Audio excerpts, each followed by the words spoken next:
प्रश्न नंबर 336 336 गद्य नंबर 837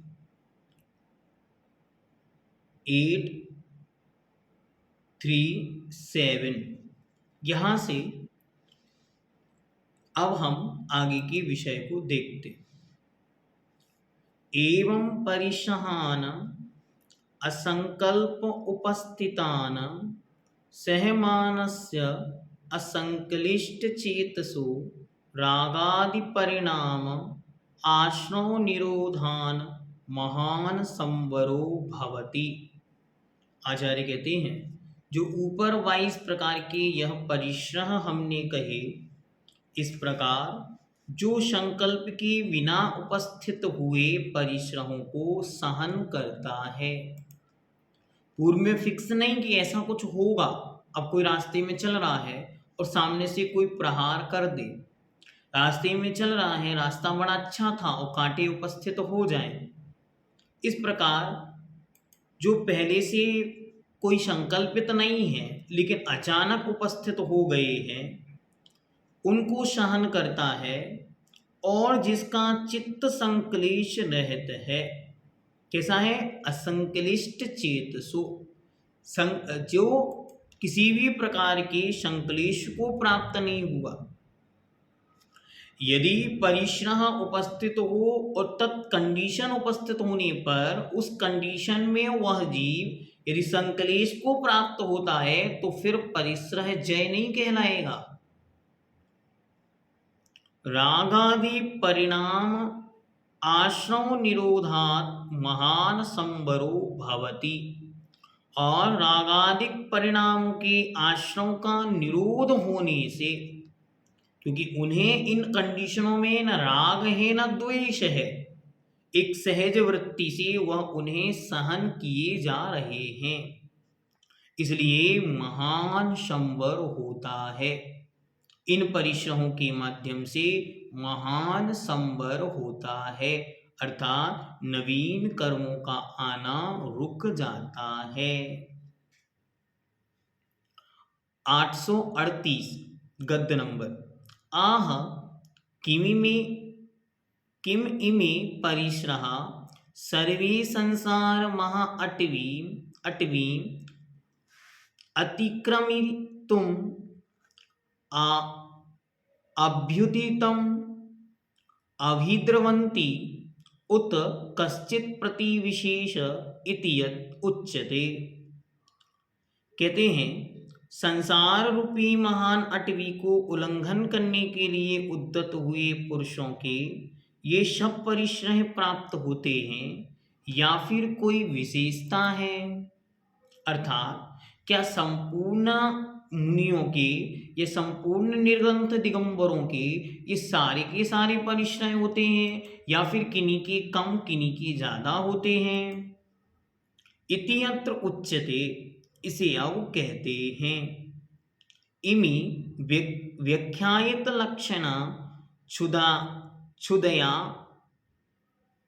क्षुधा आदयश्च चारित्रान्तराणि प्रतिभाज्याः नियमेन पुनः अनयो प्रत्येतव्यः। कहते हैं इनका लक्षण तो पहले कह दिया। इमी व्याख्यायित लक्षणः, इन क्षुधादिक परिश्रमों का लक्षण तो कह दिया।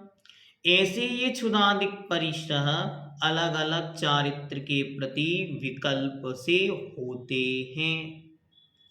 इनमें भी इन दोनों में नियम से जानने योग्य हैं।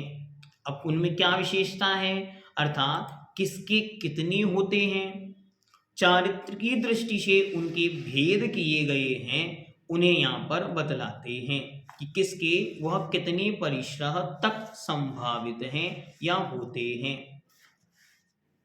अब क्रमशः सूत्रों के माध्यम से उन परिश्रमों की संख्या, उन परिश्रमों को सहने वालों को बतलाते हैं। सूत्र नंबर 10 प्रश्न नंबर 337, गद्य नंबर 839। सूक्ष्म सांपराय छदमस्त वीतरागयोश्चतुर्दश। सूक्ष्म सांपराय छदमस्त वीतरागयोश्चतुर्दश। कहते हैं सूक्ष्म सांपराय अर्थात 9वें गुणस्थान, 10वें गुणस्थान, च और छदमस्त वीतराग और छदमस्त वीतराग के अर्थात 11वें गुणस्थान और 12वें गुणस्थान के 14 परिश्रह होते हैं। अब यहाँ पे आगे इनका विशेषण मतलब विशेषता बतलाते हैं।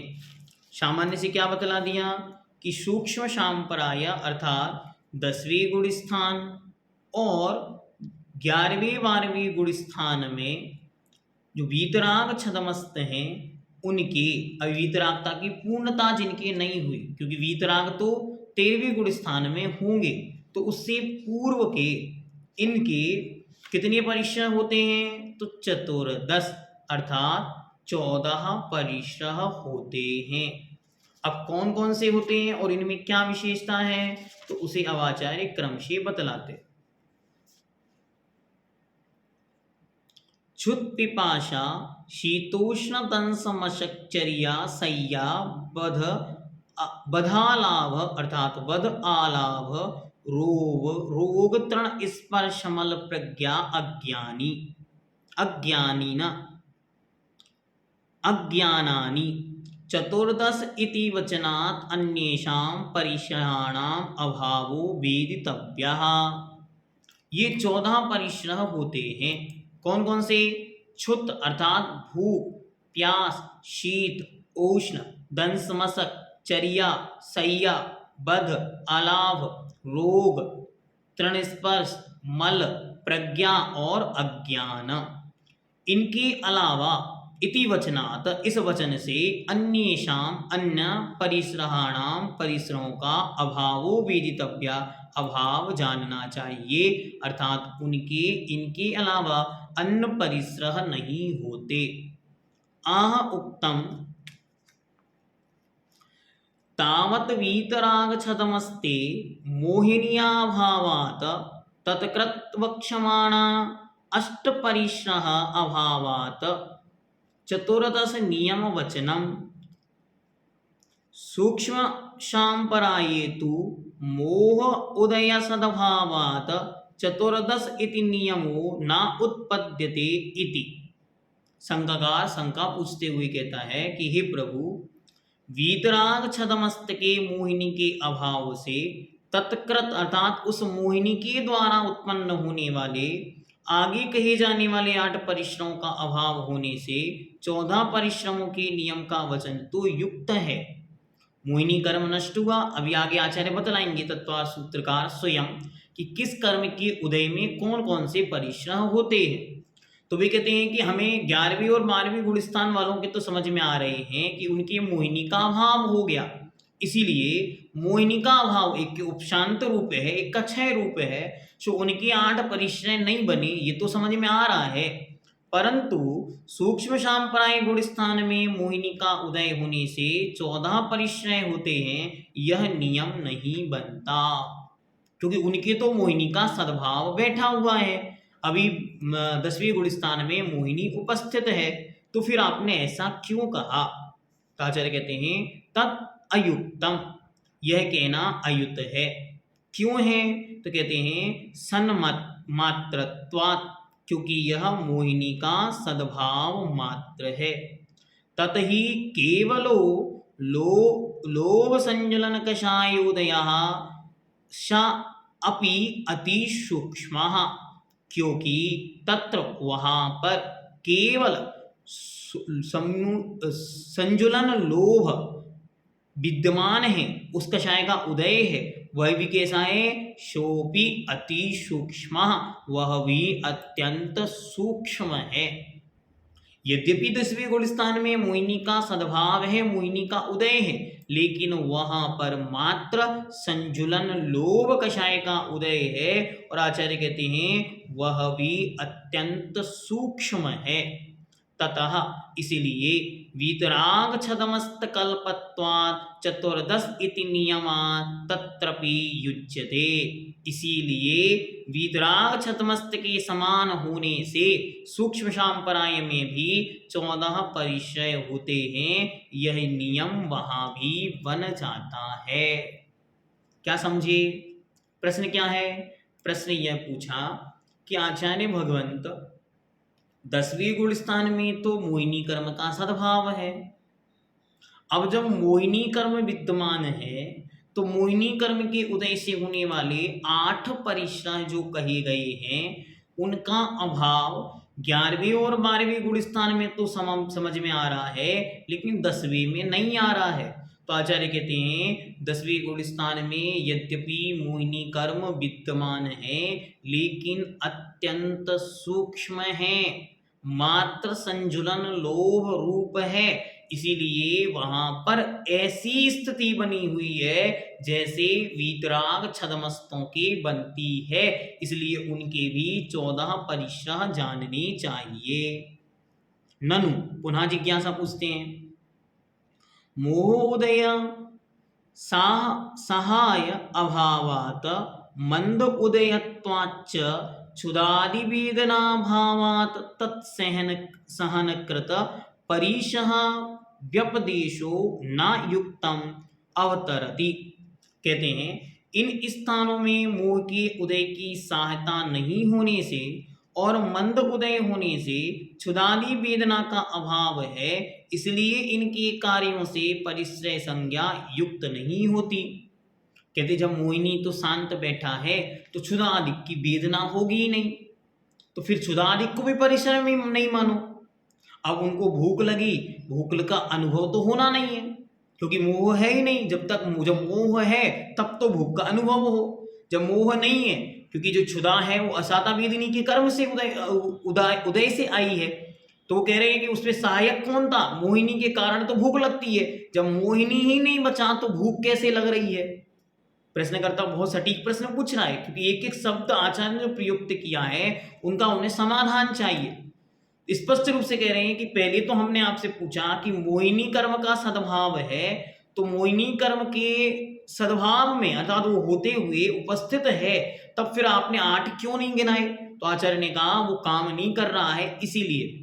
तो उसने तुरंत प्रश्न पूछ लिया कि हे भगवान, वेदनी के यद्यपि असाता वेदनी से भूख प्यास लग रही है, लेकिन जब तक मोहिनी नहीं हो तब तक भूख और प्यास का अनुभव भी तो नहीं होता।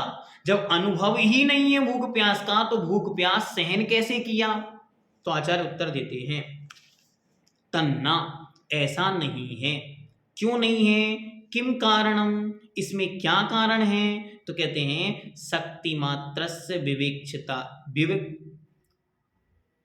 विविक्षित्वात्, कहते हैं क्योंकि यहाँ शक्ति मात्र की विवक्षा है। यह मात्र ये बतलाया है कि इतनी गुण स्थान तक यह संभव है।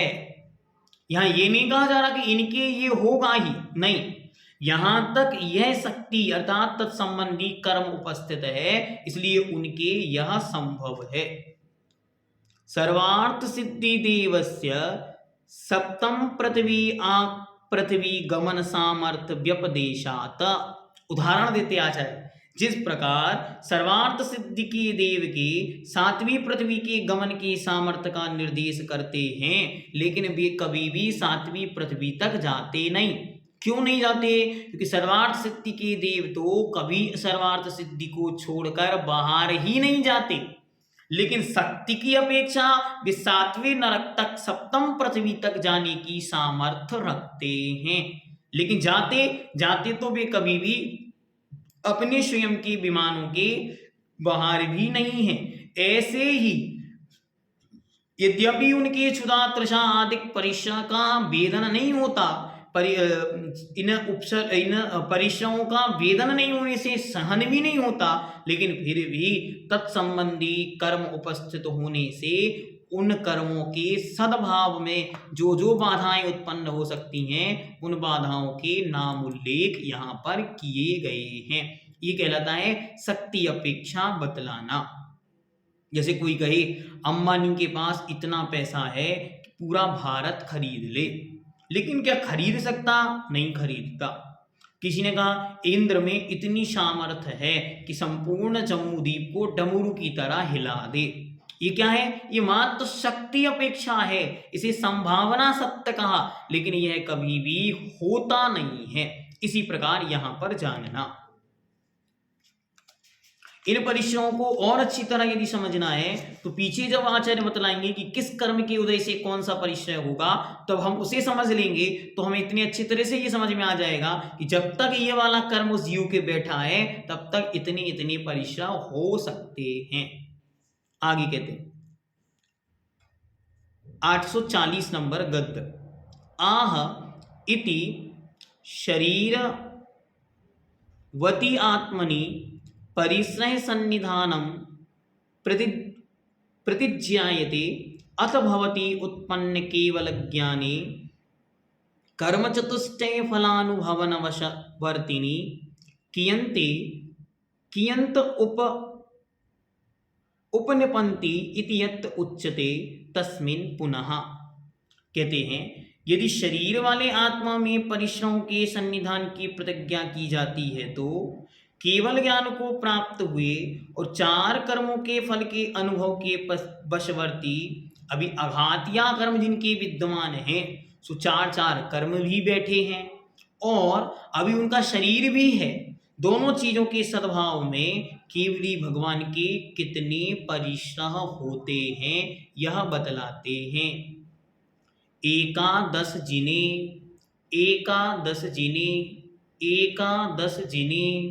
एकादश अर्थात 11 जिने अर्थात जिनेन्द्र भगवान के 13वें गुण स्थानवर्ती जिनेन्द्र भगवान के 11 परिश्रम होते हैं। उत्तर, अब इसको और विस्तार से समझाते हैं। 841 निरस्तघात कर्म चतुष्टय जिने वेदनी सद्भावा तदाश्रया एकादश परिश्रहा संति। जो नियम पहले बनाया अब ये नियम सब में लगाना। क्या कहते हैं? निरस्त घाती कर्म चतुष्टय, चारों घाती कर्मों का नाश करने वाले जिन्हें जिनेन्द्र भगवान के वेदनी सद्भावा तद आश्रया एकादश परिश्रहा संति। उन केवली भगवान के जिनेन्द्र भगवान के वेदनी कर्म का सद्भाव होने से, क्योंकि अभी उनके चार कर्म उपस्थित हैं। कौन से चार कर्म उपस्थित हैं? तो ज्ञानावर्णी, दर्शनावर्णी, वेदनी, ज्ञानावर्णी, दर्शनावर्णी, मोहिनी और अंतरा, ये चार ही नष्ट हुए हैं। इनके अलावा बचे हुए वेदनी, आयु, नाम और गोत्र अभी चार कर्म का सद्भाव है। उन चार कर्मों में से जो वेदनी कर्म के माध्यम से उत्पन्न होने वाले 11 परिश्रय हैं वे उनके अभी होते हैं। ननुच शंकाकार शंका पूछता है, मोहिनी उदय सहाय अभावात क्षुदादि वेदना भावे परिश्रय व्यपदेशो न युक्तः। फिर वही प्रश्न उन्होंने किया कि हे प्रभु, मोहिनी के उदय की सहायता के बिना होने से, क्षुधा आदि वेदना के ना होने पर परिश्रय संज्ञा युक्त नहीं। भगवान, जब उनके मोहिनी कर्म है ही नहीं तो ये आप परिश्रय क्यों कह रहे हैं? क्योंकि वेदनी कर्म के द्वारा प्राप्त हुई सामग्री का वेदन, अनुभवन मोहिनी कर्म के बिना संभव नहीं है। वेदनी कर्म ने साता वेदनी ने एसी दिया, लेकिन वो एसी का वेदन मोहिनी कर्म के निमित्त से होगा कि सुख रूप है कि दुख रूप है। तो जब मोहिनी कर्म है ही नहीं तो फिर आप वेदनी से संदर्भित गिना क्यों रहे हैं? तो आचार्य उत्तर देते हैं, सत्यम एव एतत्, यह कथन सत्य ही है। वेदना अभावेपि द्रव्य कर्म सद्भाव अपेक्षया परिश्रय उपचारा क्रियते। कहते हैं यह कथन सत्य है, तथापि फिर भी वेदना का अभाव होने पर भी द्रव्य कर्म सद्भाव अपेक्षया, द्रव्य कर्म के सद्भाव की अपेक्षा से परिश्रह उपचारा क्रियते, परिश्रह का उपचार किया जाता है। उपचार क्या होता? जो वास्तविकता में ना हो, originally which is not present, फिर भी उसका कथन किया जाए, उसे कहते हैं उपचार। जैसे आपने कहा ना, उपचार से महाव्रती किसे कहा गया? आरिकाओं को, श्रावकों को। सामायिक में बैठा हुआ श्रावक मुनि तुल्य है, या चेल्योपशिष्ट मुनिरेव। ऐसा क्यों कह रहे हैं? क्योंकि उस समय उसकी स्थिति तदरूप है। ऐसे यहाँ पे कहते हैं वहां वेदना का अभाव है, वेदन नहीं होता, उनके भूख नहीं, उनके प्यास नहीं, लेकिन फिर भी वेदनी कर्म वहां उपस्थित है। सो वेदनी कर्म के निमित्त से उत्पन्न होने वालों का सद्भाव वहां कहा गया। यह एक प्रकार से उपचार जानना चाहिए। निरवशेष निरस्त ज्ञानातिशय चिंता निरोधाभावेपि तत् फल कर्म निर्हरण निर्हरण फलापेक्षया ध्यानोपचारवत। उदाहरण के लिए कहते हैं, जिस प्रकार समस्त ज्ञानावरण के नाश होने पर एक साथ समस्त पदार्थों के रहस्य को प्रकाशित करने वाले केवल ज्ञान अतिशय के होने पर, चिंता निरोध का अभाव होने पर भी कर्मों के नाश रूप उसके फल की अपेक्षा ध्यान का उपचार किया जाता है। कितना अच्छा उदाहरण दिया। केवली भगवान है। अब ध्यान की परिभाषा क्या है? ध्यान की परिभाषा है एकाग्र चिंता निरोधो ध्यानम। एक वस्तु पर टिक जाना, एकाग्र चित्त हो जाना, इसका नाम ध्यान है। लेकिन उन केवली भगवान की कैसे ध्यान होगा? क्यों नहीं होगा? अरे जिनको केवल ज्ञान रूप महातिशय के निमित्त से एक साथ तीनों लोकों के अनंत द्रव्यों की अनंतानंत पर्यायें एक साथ झलक रही हैं, वे एक वस्तु पर कैसे टिकेंगे? तो जब एक वस्तु पर टिक ही नहीं सकते तो ध्यान बनेगा ही नहीं। लेकिन फिर भी कर्म क्षय की अपेक्षा, वरना लोग प्रश्न पूछेंगे कि कर्म का क्षय कैसे हुआ? तो कर्म का क्षय शुक्ल ध्यान के निमित्त से हुआ, इसलिए ध्यान का उपचार किया जाता है। अथवा और उदाहरण देते हैं। क्या उदाहरण देते हैं? तो कहते हैं एकादश जिनी न सन्ति इति वाक्यशेषः कल्पनीया स सोपस्करत्वात् सूत्राणाम। कहते हैं कि 11 परिश्रह नहीं है, इतना वाक्य शेष कल्पित कर लेना चाहिए, क्योंकि सूत्र उपस्कार सहित होता है। वाक्य शेष रहने की कल्पना करनी चाहिए और वाक्य वक्ता के अधीन होता है। कल्पो ही वाक्य शेषो वाक्यम च वक्तव्य आधीनम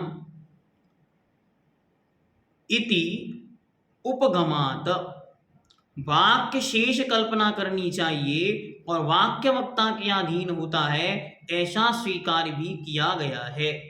मोहोदय सहायीकृत क्षुदादि वेदना भावात न सन्ति इति वाक्य शेषः। मोह के उदय की सहायता से होने वाली क्षुदादि वेदना का अभाव होने से नहीं है, यह वाक्य शेष उपन्यासत अर्थात रख लिया या उपस्थित किया गया है। एक ही सूत्र में आचार्य ने बहुत सारी बातें बतलाने का प्रयास किया। पहला तो स्पष्ट अर्थ यह है कि उनके वेदनी कर्म के लिए उपस्थित है, इसलिए हमने 11 कहे। बाकी जो अन्य कर्मों के उदय से उपस्थित थे उन्हें छोड़ दिया, क्योंकि उनकी दर्शनावरणी, ज्ञानावरणी और मोहिनी नष्ट हो गए हैं। उनकी निमित्त से होने वाले परिश्रमों को छोड़ करके मात्र वेदनी के निमित्त से होने वाले 11 परिश्रय हमने कहे। पहला तो ये बात बतला दी। फिर कहते हैं कि जब मोह का अभाव हो गया है, इसलिए मोह जनित और अन्य विकल्प उनके नहीं हैं। यद्यपि उनकी शक्ति और सामर्थ्य अत्यंत प्रचंड होने से ये 11 परिश्रय उनके होते नहीं, क्योंकि उनके अनुभव में नहीं आते। सबसे बड़ी बात, जब अनुभव में ही नहीं आते तो परिश्रय क्यों कहे? तो उन्होंने कहा मात्र कर्म की उपस्थिति के कारण। यदि कर्म उपस्थित है इसलिए हमको कहने में आ रहे हैं। जैसे भगवान के ध्यान नहीं होगा, क्यों? एकाग्र चित्त एक पदार्थ पर टिकना उनके होता ही नहीं है, लेकिन फिर भी उनके ध्यान होता है, ऐसा उपचार से कहा जाता है। दूसरा आचार्य एक और बात उपस्थित करते हैं भगवान पूज्यपाद देव, वो भी कहते हैं कि यदि हम चाहें तो ऐसा भी वाक्य बना सकते। क्या वाक्य बनाएं? कि उनके 11 परिश्रह नहीं होते। क्यों नहीं होते? क्योंकि मोहिनी आदि जो कर्म है उनका अभाव हो जाने से अन्य परिश्रह उनके नहीं होते। यह पारिशेष न्याय बचे हुए, जैसे कहा परे मोक्ष हेतु, बाद वाले मोक्ष का कारण है। तो क्या अर्थ बना? आगे वाले संसार का कारण है। ऐसे ही यहाँ पर 11 परिश्रय तो उनके सद्भाव रूप कर्म का उपस्थिति में होते हैं, और इनके विपरीत जो 11 हैं वे इनके नहीं होते। इस प्रकार यहाँ पर इसको जानना चाहिए। आदरणीय पंडित जी साहब ने इसका विशेषार्थ भी बहुत विस्तार से दिया है, उसे हम कल देखेंगे अगले वीडियो में।